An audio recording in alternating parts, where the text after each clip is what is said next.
Okay, I'm not letting you out. Hey everybody, this is Joel, and I'm here in my hot pink bedroom with the big black polka dots for the weekly update for the Dryden experiment. We are in the nature of experimenting with doing our Hangout or our weekly meetings as Google Hangouts, so that we can have other authors and other artists and folks who are directly involved come and speak for themselves about what's going on. Today I am joined by Don Van Osdal and Tracy Vincent, who will both talk about the projects they're involved in, as well as the kitty, who is not waiting her turn in line and is just going to speak out right now. The good kitty. It's a nice kitty. All right.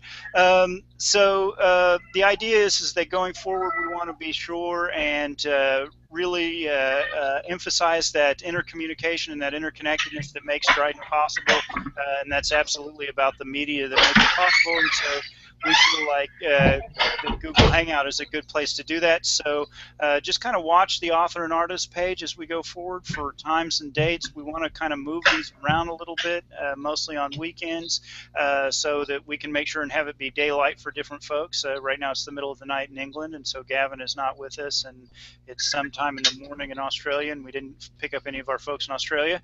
So we will continue to experiment with these hangouts, and we'll continue to try to get everybody included as much as they can. So let's since this is going to be sort of a first introduction for both of these folks, let's let both Don and Tracy just have the floor for a minute, just to say who they are and what part they're playing in Dryden. We'll come back to your specific projects as we go through, but you might just kind of mention them now so that we know what they are. Don, you want to have a shot at that?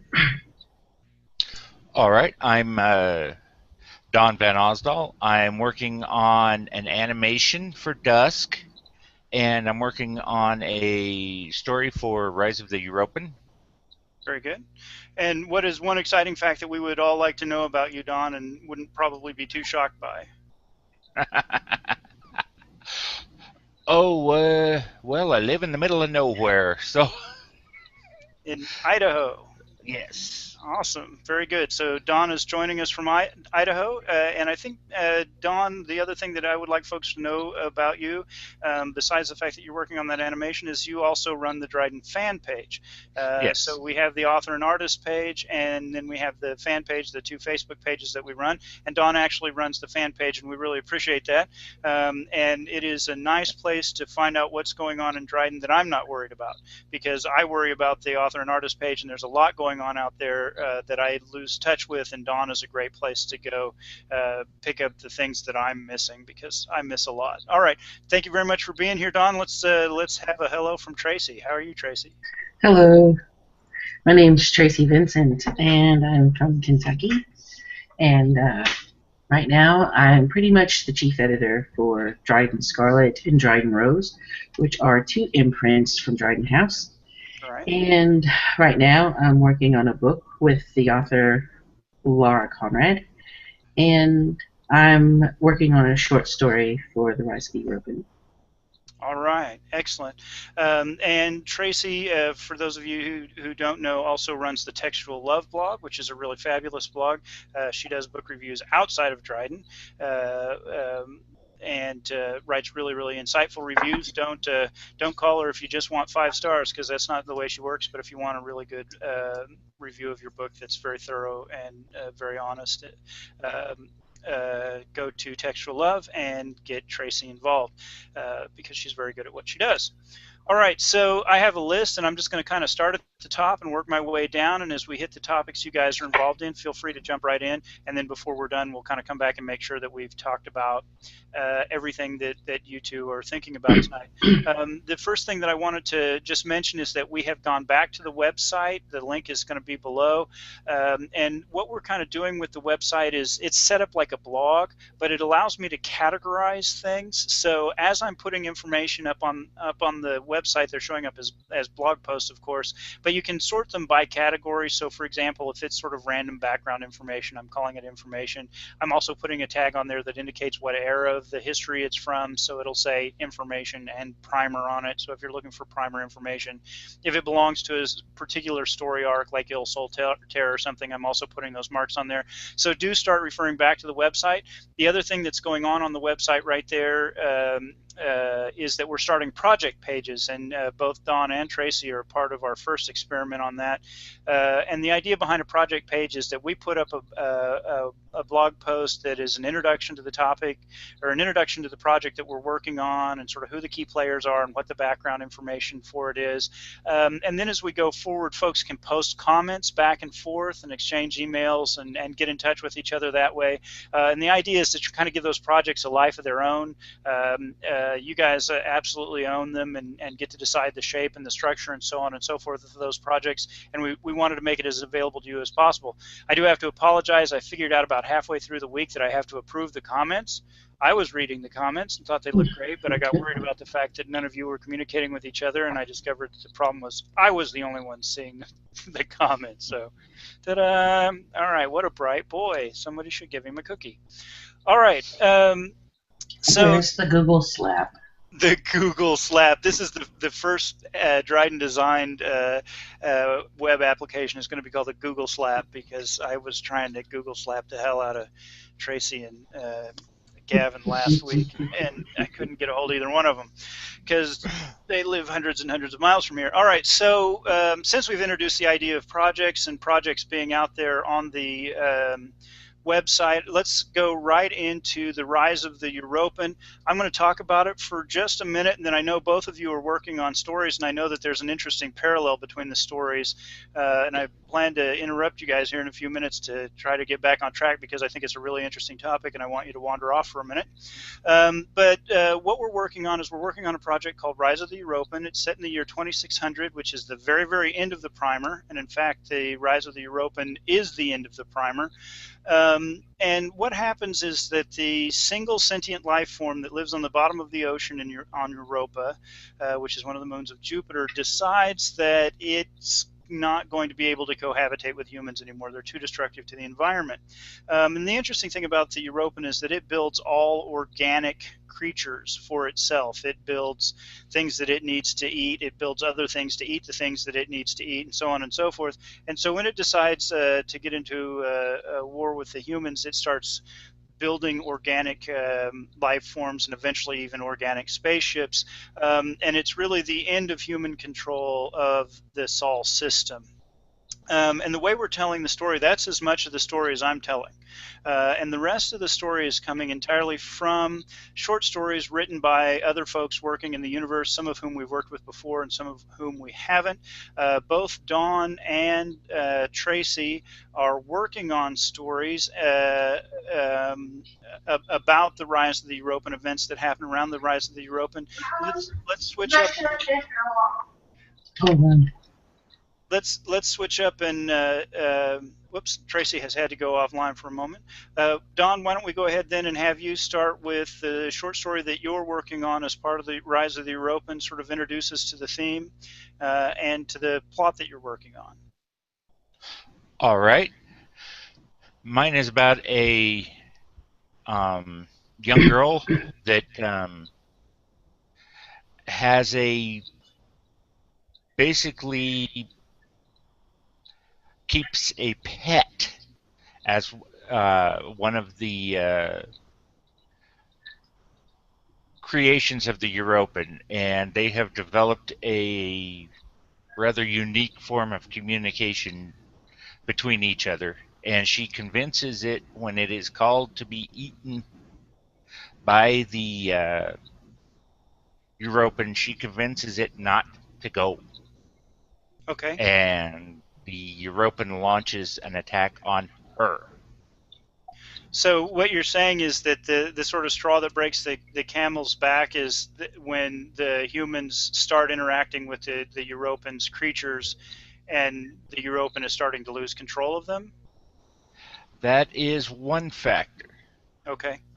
That irritates it enough to attack her. Okay. Okay. All right. Very good. That's a good introduction, and I think you'll find that it actually sort of segues sort of interestingly with what Tracy's doing. Tracy, Don, I noticed you were muted for a minute. I don't know if you heard everything Don said. Yeah, I heard him. My son is in and out, so Right. I'm trying to mute him. Not as asleep as he might be. Not as asleep as he should be. But hold on, he's back here again, and I apologize. That's all right. We had another story that came out of well, we have two, and I've gotten the names confused, and I'm going to step on toes. Um, uh, but we had two different people who were interested in the battle for the control of Europa, and I think that there was actually kind of a nice little mashup happening that they may end up working together, with one of them telling the story sort of from the Europans' point of view, and one of them telling it from the humans' point of view. And I really hope that works out for us. So that at this point, I think we have four stories that are live and working in the universe, and we're waiting for Tracy to come back and introduce her. So I'm stalling for time. Um, Sorry. you're quite all right. The one thing that I would sort of add is that at the same time that we do want a little bit of kind of synchronous behavior, we're all telling components of the same story. We're not going to worry too much about sort of incidental inconsistencies. For example, Dawn has just indicated that it's an attack on this girl in particular, and we may just pick up the next story sort of in the middle of an armed conflict and never really explain how it expanded from just one person to a larger armed conflict. We may just, accept that change.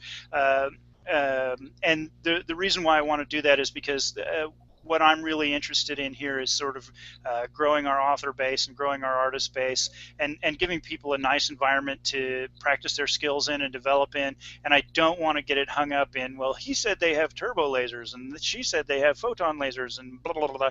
I don't care. We're going to tell the story of the rise of the Europan, and we're going to do it in a way that allows everybody to really create and own. And if we get into a really kind of stuck position where the stories just won't jive, then I guess I'll kind of come in and play referee, but I'm not going to be really strict about it. So anyway, now Tracy is back. Tracy, you want to introduce your story that you're working on for the rise of the Europan? Like Dawn, my story is about a woman instead of a girl, and she also communicates with the Europan, but instead of through a creation, she's actually ingested part of the creation, and it infiltrated her own DNA. So she hears the Europan as if it were a voice in her head, but it's not on the moon Europa. It's actually on a different planet. The Europan had been sending bits of itself out to try to find, um, I guess, a place that it could stay if it needed to go. Mm-hmm. And so there's this little teeny tiny planet called Aurelia, and that's where she lives, and that's what happened. She is born within the birth sacs inside the oceans of Aurelia. And so when her mother opens the birth sac and she inhales, the first thing she inhales is the ocean water, which inhales part of the Europan. And she's hearing the Europan pretty much call its creations on Aurelia to actually start to arm itself. And so it convinces her to get off planet. That's awesome. Thanks both of you. That was very good. And the one thing that's already sort of become a part of galactic history, because it's just a really interesting idea, is this idea that the Europan has actually been sending bits of whatever its version of genetic material are off into space for a long time. There's a concept out there, and Tracy invented it, and I told her there was already a word for it. But which was really cool. It was a nice moment of synchronicity. But the idea is panspermia, and it's a theory that floats around in science and science fiction that says if life evolved one place in the galaxy, eventually it would spread to the other places, because meteor strikes and other phenomenon that get the genetic material off of the surface of that planet would carry it somewhere else. And Tracy's suggestion was that the Europan has been doing this on purpose, and there are actually geysers on the surface of Europa in the real world. And so it was very easy to just say, okay, well, those geysers are actually ejecting the Europan's material out into space, and it has settled on this other planet. And humans have colonized this planet without ever realizing that it's actually the Europan's reinvention of itself on this new planet. And Tracy's character can can communicate with it because of the circumstances of her birth. It's a really cool concept. The other thing I'm really excited about is that both Dawn and Tracy hit on this idea that somehow there's a telepathic connection between a human and some part of the European technology. I don't know if technology is the right word. What do you call that? The European extended biology. But I think that's a cool synchronicity. Nobody planned that, but it's there, and I want to compliment both of you. And we look forward to both of the other authors, Damien Rocha and Eugene, are also working in the story or working in the environment. And that story is still open. If those of you who are looking at this are interested in pursuing the European story and getting involved in the European story or telling some angle of it, absolutely, the link will be below to the website. Get over there and find that project page. Get in touch with me. My email will be below. And let's get you involved. Tracy and Don are both great people to work with, as I'm sure are Eugene and Damien, although they're new to us. So welcome aboard, gentlemen. All right, then I'm going to take over for just a second to talk about Big Damn Dryden. For those of you who are unfamiliar with Big Damn Dryden, Owlman Press in Australia owns a role-playing game called Big Damn Sci-Fi, and they approached us and they wanted to talk about sort of laying the Dryden Experiment universe over their role-playing game, which is absolutely what the Dryden Experiment was designed to do. That's why it's under Creative Commons for that. And this week I got the first fully playable draft of the rule set, and wow, I got on the chat with Tracy after I'd read it, and I was just, she can testify, I was just blown away. That was really incredible. It was an awesome experience. Nick, who owns Owlman, has gotten so into it that he's writing little short story blurbs to set the environments, and they're hysterical. Never buy meat from Syrup Corp. This is an important lesson in life. And it's really awesome. I think what we're looking at, I have a meeting on Tuesday with the owner of Boom Comics to start talking about role-playing environments, and Nick and I have started talking about places to do our play testing there in Australia also. So maybe in 4 weeks or 6 weeks out, we're looking at having some play tests going on, and we're going to be looking for environments to do some play testing in. If you're interested in that, again, please get in touch with me. We'd love to help you. I believe, and I can't swear to this, I keep saying it and it's very dangerous, that Nick is going to give free e-copies of the finish to everybody who helps play test. Something nice will happen to you if you help play test, and it may be a free e-copy of the rules. All right. Then the next thing I wanted to talk about is I wanted to come over to Tracy, and I wanted to see if you wanted to talk about you and Laura Conrad's project and what's going on there. Well, when I was approached to work for Dryden House, Joel was kind enough to give me Laura's story for me to edit. And so with that in mind, I got a collection of short stories that were somewhat disjointed. And I approached her and said, hey, how about we make this a bunch of short stories, but they tell a big story. And she was like, awesome. So we've been working on this now for about 3 weeks, going back and forth and back and forth. Well, I have finally finished the last of the line edits yesterday, and she sends me them today, and I read through them, and they're good to go. So now she and I need to get together and discuss titling and cover art and chapter titling, and then start working on the actual promotion of the book. And that's another reason why I was brought into the Dryden, is because of I love to cheerlead people on. So if you got something you want out there, I love getting it out there. So that's what she and I are going to discuss, is the actual promotion work that needs to be done, and how we're going to go about doing it, and what level she's actually comfortable with versus what level she's not. Some authors aren't very comfortable with parts of the promotion work, and some are, and so I need to fill that out. So then I need to talk to her about Sky Goddesses. We need to discuss cross-promoting with Sky Goddesses and try to get that sold, because that book is out there, people. Right. And it is good. I actually read it. it's really good. It's out there, and it needs to get more exposure. And so I'm going to try to get it some more exposure. And so yeah, and we're also working on publishing through Smashwords instead of through Kindle only.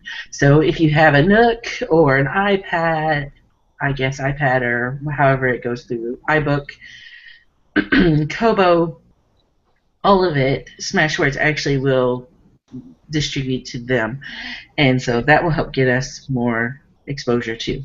Tracy, I want to come back to, and talk about publishing a little bit towards the end. So I want to kind of stop there because I want to talk a little bit about you and Laura's project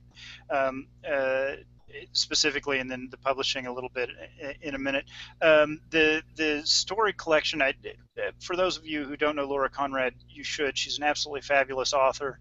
Amazing. Yeah, she's really enjoyable. She writes this very accessible, very entertaining, kind of glib fiction that I've just loved since I first saw it on DeviantArt and was like, wow, why doesn't this chick have a contract? So I gave her one, um, and she did do the stories behind Sky Goddesses of Dryden, which then Danielle Everett drew for her, and it was a really fabulous project. But Yeah. with Armageddon It On is sort of the working title that we're working on for that project.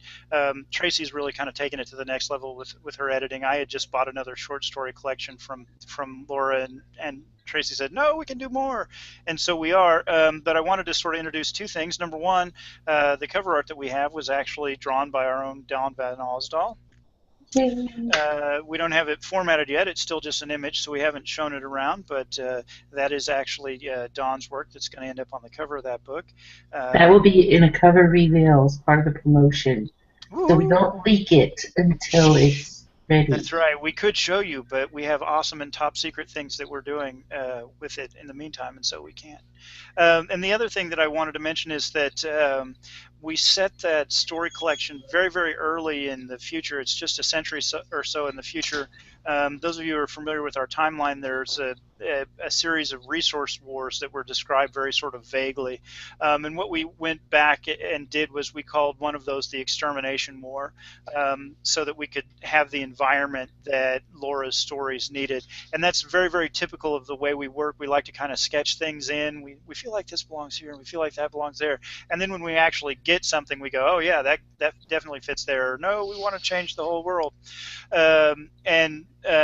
So Armageddon It On, Laura's new book, whatever the final title ends up being, is set in the near future during an apocalyptic war that happens here on Earth. All right. Then I wanted to touch just very briefly on the Il Solitaire. Any of you who haven't seen the cybernetic space whales, stop by the author and artist page or the web page and meet them. They're just wonderful.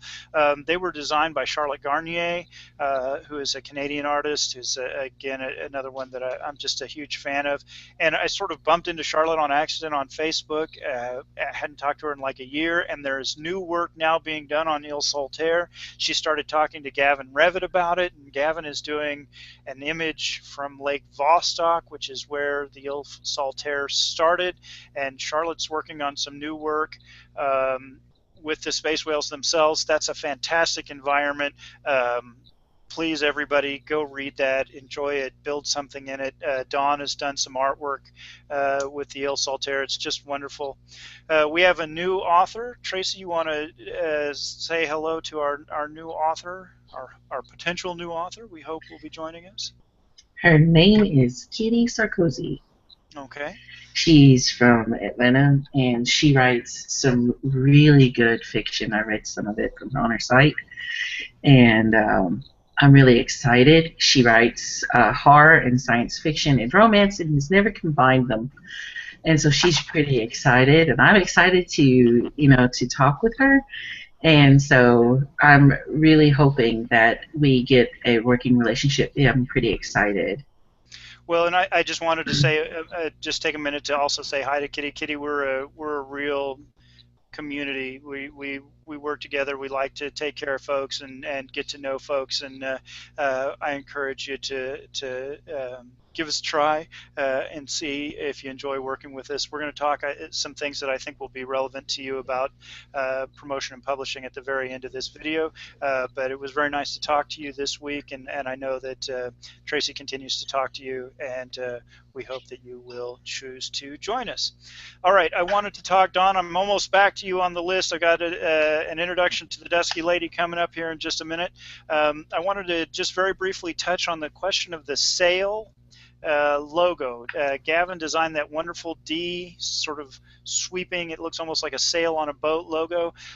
You guys are absolutely free to riff on that and build your own designs and your custom designs. I really encourage you, though, to keep that fundamental D shape the same. I saw a sample that was a blocky D, and I think that the thing that helps us always know that we're talking about Dryden is that we recognize that same D. So while I encourage you, I tell people, put it on the forehead of the alien and use that as your logo, I also encourage you to keep that D shape that Gavin built, just so that we've got consistency, and when somebody sees that, they go, that's a Dryden, that's a Dryden. They don't have to go, I don't know, D also means dump truck. Is this the same D? I encourage you both to riff on it and to make it recognizable. All right, Don is working on a project about a captain of a spaceship called the Dusky Lady. And what I'm going to do now is just kind of turn it over to Don. Don, you might introduce the video. I'll have the link down below, and then also talk about the plot line and about the assistance that you're needing. So take it away. All right. Well, I'm looking for some folks to do the voiceovers. I've got an animation going. So far, the only one that we have met is the captain, which I'm voicing at this point. I honestly am hoping to find somebody that sounds more like he sounds in my head, but until then, I need to get this going. Okay. We've got a local event going on here from July 2nd to 4th that brings in a ton of tourists, and I would love to have a Dryden booth be able to be set up and running commercials of that project that I'm working on. Okay. And any other Dryden promotions that you have that you want to email me that I can print out would be great. Okay, I'll tell you what, Don. Let's stay on after we finish this broadcast and talk about that a little more extensively. Can you introduce us a little bit to the actual story that's going on with the Dusky Lady, so that folks know if they're thinking about volunteering a little bit of voice talent, what it is that you're going to be looking for? All right. Well, to start with, for the introductory, I need a young child voice. And it is, I'm doing almost like the Princess Bride kind of story, where the grandfather is talking to the child. Okay. And telling them how people came to the planet Dusk. Okay. And then we're going into the actual events where they crash land on this planet. It's borderline habitable, and they've got some rough times. They go from a very advanced society and then 4 generations later, they're almost to caveman level. Okay. Just sort of deteriorating as they go. All right, very good. You can count me in for voice talent. I don't know what the captain sounds like in your head, but I'm sure I can do something for you. I sort of wonder if maybe Gavin or one of the folks from Australia might be interested in joining, just so you could have sort of an interesting diversity of accents. We'll hope that somebody steps forward. So if you are interested in working with Don, please contact me via the email below, or post a note on the author and artist page. Don, you want me to put up a project page for the Dusky Lady out on the website? Yes, please. All right, I'd be glad to do that for you. And what I'll do, Don, is I'll just put up the page with just a very, very minimal introduction, and then however you want to explain it, since it's your project, send me some text and an email or whatever, and I'll post it up there for you, and we'll make sure that control of that project stays in your hands, all right? All right, thank you. You betcha. All right, so we got a takeaway. I'm going to build a project page for Don and the Dusky Lady. That sounds like a bad 80s movie. All right. All right. So the last thing that I wanted to talk about is to talk just a little bit about the relationship between the Dryden experiment and Dryden House, and sort of how we handle promotions and publishing, because there seems to be a lot of sort of people who assume that we use a more traditional publishing model, and I really want to disabuse people of that notion. So I'm going to spend about 2 minutes just kind of riffing on it. And Tracy, please feel free to jump in here. Sure. The entire Dryden experiment, the history from the day after tomorrow to how many hundreds of thousands of years out into the future, is all under the Creative Commons 4.0 BYSA license.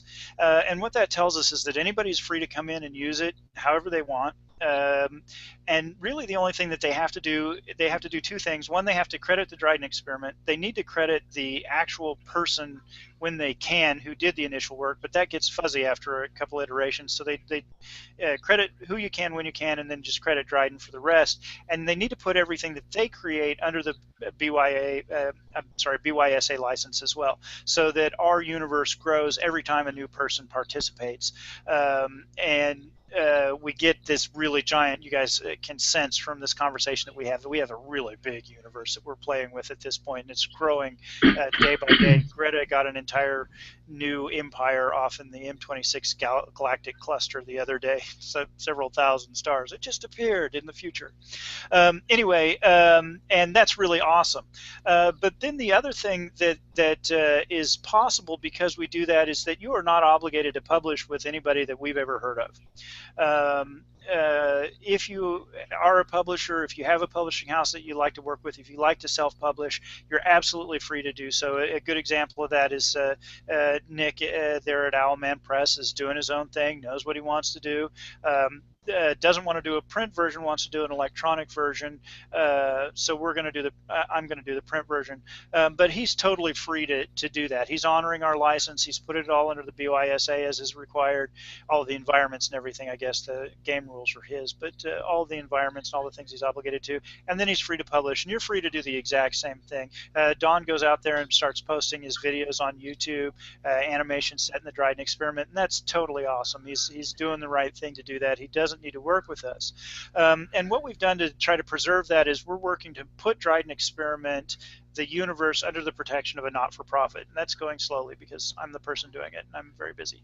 But it will happen eventually that we'll get it under a not-for-profit. And then the other thing that we're doing on the other side is we're starting sort of publishing as a service. Everybody has access to the market. Everybody can get into the market. But not a lot of people are comfortable with that. A lot of people would just as soon not do that. A lot of people don't understand the marketing. A lot of people just need an editor. And so Tracy and I, working on the side of the Dryden experiment, are running Dryden House. And the idea behind Dryden House is just to provide those services that are the publishing services that folks don't need, and also to do the cross-marketing. Everybody in Dryden cross-markets, but Tracy's sort of a wizard, and she builds these cool promotional stills with quotes from the book, and she contacts all of her blogger friends, and hundreds of them read the book. I don't know, hundreds. She does all these really clever marketing things that if I were a clever marketing person, I would know how to do. But the idea is that if you do want to work with us and you want to work with Dryden House, we'll get editing behind you. We'll take care of the book layout and we'll do that kind of stuff. But you are not obligated to do that. You are totally free to riff where you want to riff and do the work that you want to do. All right, I'm about to stop the broadcast. We've been going for 35 minutes now, 36 minutes now. And Don, I would like to talk to you about this deal in Idaho in July. I think it's a great idea, and I'd like to work with you on it. And Tracy, if you wanted to stay in on that, that would be awesome too. But have I missed anything before we go? Either of you been working on things, worrying about things, have things you'd like to scold me for? There is one question I have been wondering. Yeah, go for it. Is there a have we set up a way on Europa on how the humans have organized it? States, countries, sectors? Okay, let me give you an official opinion, and that's free to be disagreed with. And in fact, this is mostly based on suggestions by Dan Hunt, who works TerraCore. And I'm going to give a little background. In the primer, which is the first 600 years of the future. Human space is largely ruled by corporations.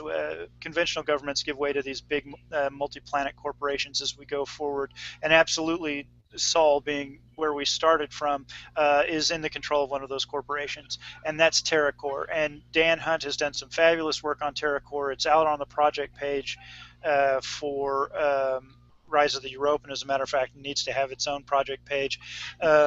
And my feeling is like nobody within 10 light years of Sol really has a government that's not controlled by TerraCore.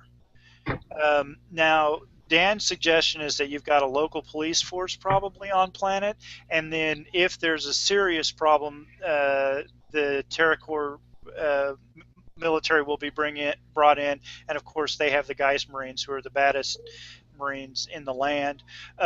So probably what you've got is local administrative bodies that are called the local government, but when it comes right down to it, they're functions of the TerraCore. Now, TerraCore is not as nasty a corporation as CertCorp is, and so probably within TerraCore there's actually a fair amount of legal representation and civil responsibility and taking care of folks in a more humanist fashion than CertCorp, which basically runs a serf-like corporation. Either you're a high bigwig in the corporation, or you're basically a slave. So I think that there's room for city governments, local governments, and so on and so forth, but they're largely functions of the corporation. How's that work for you? Works pretty good. All right. And Don, take the lead. What sort of governmental structures do you want? Do you want police departments? Do you want local militias? What do you have in mind? Well, I wasn't so much looking for police departments or that kind of thing. I was actually uh, looking for the terminology for what they call the various areas, like Oh, states or counties or sectors or. I I I I think that you should invent that. All right, will do. On Aurelia, they don't have. They're such a small island because it's just one island in the middle of this planet. And that's it. They don't even have sectors. They just have delegates. So it's sort of like a direct democracy, like a old Pennsylvania Yeah, representatives ride in on their horse, and pretty much. that's It's it. they have basically they've got 45 delegates. They've got 20, 22 delegates that are pro human expansion and disregard of the planet. And they got about 22 delegates that are trying to say, hey, remember, Earth is kind of went to pot because of this, so keep that in mind. And then they have that one delegate that's the swing vote. Okay, very So good. that's kind of how their government works. I mean, I don't know if that's going to help you any with your story, Don, but that's how my story is working. Sounds good. The other thing to think about, Don, is that on Europa you're going to have a surface that is just scoured by raw space. It's going to be Yes. soaked in radiation and cosmic rays in a very, very harsh environment. And then you're going to have between 20 and 40 kilometers of ice. And before you get very far down in that ice, you're really, really, really well insulated and extremely secure. And then the ocean, of course, is going to be an ocean. It's going to be an extremely high pressure environment. The whole thing is under 40 kilometers of ice, right? So you Right. start at the bottom of our ocean in terms of pressures. And of course, the future technologies would make it possible to habitate down there. Humans could certainly do it, but you've actually got a tremendous vertical environment to work in. The whole planet has got more stories in it, if you think about it, like a skyscraper, than Mount Everest by a factor of 3. Right? You could build a Right. I don't know how many story building you could build in 30 kilometers, but it'd be a lot.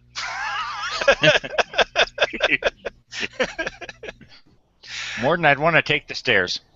Oh yeah, definitely. We're going to have to take the elevator. That's serious business right there.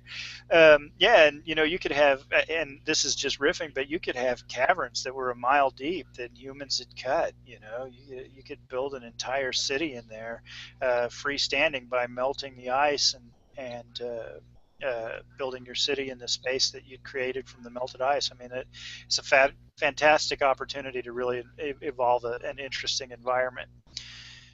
All right. Well, I think let's go ahead and call it. We're gonna continue this conversation about the booth on the 4th. But for those of you who are tuning in later or are watching and we don't know that you're watching, thanks for joining us. This is the Dryden Experiment Weekly Update for June the 12th, and we'll be back next week. Thank you very much.